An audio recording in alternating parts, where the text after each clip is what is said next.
Hi. So we are here again with another prelims power play environmental related discussion. So today's discussion we will focus upon plastic related issues, plastic pollution. Just one major topic related to plastics. We'll also talk about a recent strategy that was released by an organization regarding the greenhouse gases emissions from ships, and also we'll talk about something known as the Chennai high level principles. So yes, we'll start with the plastic pollution. So we all know what menace plastic is in today's world. But it is environmentally degrading. It does not degrade easily. It's not biodegradable, and it has a lot of effects. It has the ability to bioaccumulate into certain things. The menace created by microplastics is very high. So there are a lot of issues when it comes to plastics and their effects.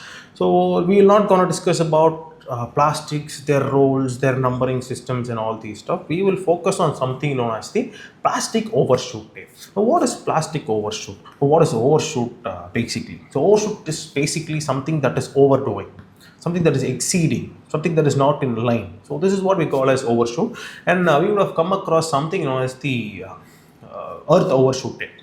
Earth Overshoot Day released by Global Footprint Network. So what is this Global Overshoot Day, or what is this Earth Overshoot Day? Nothing but Earth has a carrying capacity, that is, it can carry or can produce or the resources of Earth can give us somewhat. It can give us let us say 10 units, or let us say 100 units for a particular year. This is what the Earth can give us. But the demand, human demand, is very much higher than what the carrying capacity of the Earth is. For example, he wants 1,000 units of resources from the Earth, but the Earth can only give a particular year 100 units. Now, this is what we call as overshoot. Overshoot. So there is also, we have this dates and all. In this particular day, we will over the Earth's the carrying capacity will be overshoot. All these things are, this is what the overshoot is. So there is a similar overshoot day for plastic also. The first edition has been released recently by a Swiss-based research consultancy known as Earth Action. So what is this plastic overshoot? Increasing the rise in the use of plastics as opposed to the waste management capability of any administrative unit. You can also measure it for a particular region, particular state, particular country, also the entire globe. So we have these two things. Let us take plastic generation and usage. Let us take on one side and the waste management, plastic waste management mechanisms on the other.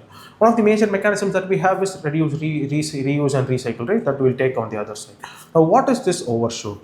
When the management capability of plastic waste is exceeded by the plastic production and usage. Let us take this very good example. We'll have like India. India has the capability to manage 100 units of 100 tons of plastic per year. Now, we Indians, let us say, for example, we Indians, we produce and use around 10 tons of plastic every day. Now, all my companies, organizations, they can only manage up to 100 tons of plastics in a year. And what I am doing is I am using and producing 10 tons per day. If you do a math around 10th January and all, you take 1st January, it is 0. 1st January 10, 2nd January 20, 3rd January it is 30. If that all is going on, and by 10th January, I would have matched with the management capability of my organization, of my plastic management sector. This is what on 11th January we would have overshot it. We would have exceeded the capacity of what my organization, what my plastic management sector can handle in a particular year. So this is what the Earth overshoot is, and plastic overshoot is. Plastic overshoot recently for the entire Earth, it has been fixed as 28th July 2023, last year's thing, 28th July 2023, and for India it was 6th January 2023. So what does it tell me? Is that it tells me that we are in the large scale dependence on plastic products and plastic related packaging, or anything for that matter, any plastics for that matter. India and most developing countries are dependent on plastics for a lot of things. So this is what tells me that I'm not having efficient or effective waste management systems, and at the same time I'm also exponentially increasing my production. I'm also exponentially increasing my production and usage of plastics. So this is what the plastic overshoot generally is about, and the plastic overshoot report is being released by research consultancy, a Switzerland-based research consultancy known as Earth Action. Oh, yes, and we'll move on to the next topic for discussion, that is Chennai High Level Principles. So, what is this Chennai High Level Principles? Chennai High Level Principles is related to something known as blue economy. Now, what is this blue economy? Blue economy is nothing but something that is related to the oceans, something that is related to water bodies. You take India. India has a very long coastline, around 7,517 kilometers of coastline. India has around 187 minor projects, around minor ports, around 12 major ports. We have 12 to 13 major ports and all.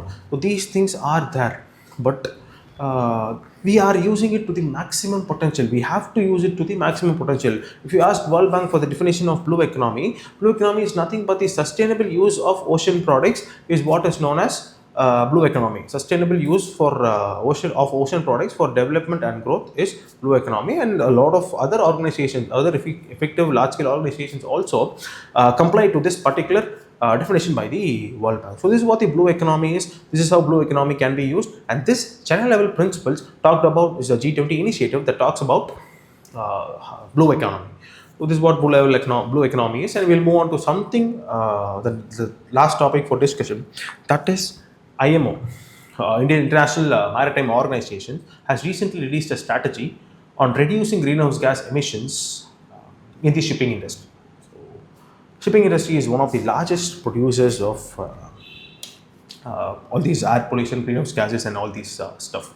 What has happened is that out of all anthropogenic emissions, 2.89%, close to 3% of the emissions come from shipping industry. Most of the trade occurs in the shipping, occurs through the seaways, right? So, this is the reason that why there is an increase in the greenhouse gases when it comes to in the shipping industry.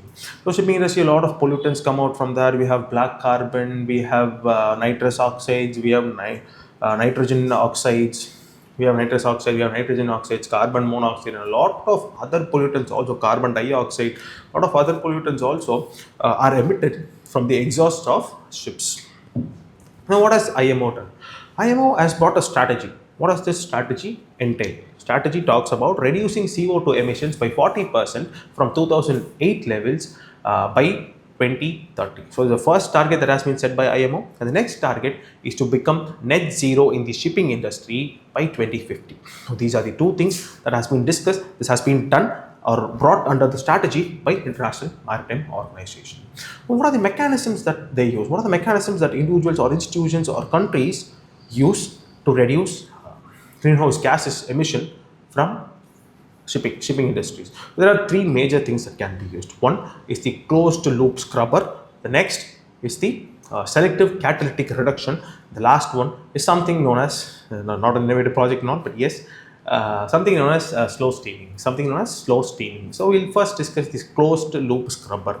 As the name suggests, something is scrubbed off the emissions. Something is scrubbed off the exhaust. So what is this thing getting that is being scrubbed off? It is all the sulfur oxides that come as emission from the shipping. Like we all know, burning of fuels leads to SOx pollution, SOx emission, and all these things. And this is scrubbed off. The sulfur is scrubbed off in this closed loop scrubber. So this mechanism uses something known as alkalines. It uses hydroxides. Basically, it uses seawater that are rich in hydroxides such as sodium hydroxide, magnesium hydroxide, all these things are being used. And what these things do, or what is the end result of closed loop scrubber, is that it converts the toxic sulfur oxides into something known as sulfates, be it sodium sulfate, be it magnesium sulfate, or any sulfate for that matter, depending upon the alkaline that is present alongside the seawater. So this is how the closed loop scrubber works and what it does to the sulfur. Next thing that can be done is something known as selective catalytic reduction. Selective catalytic reduction. Yes, today we also use the selective catalytic reduction in an n number of vehicles today. What is the selective catalytic reduction, or what pollutant that it targets? It targets nitrogen.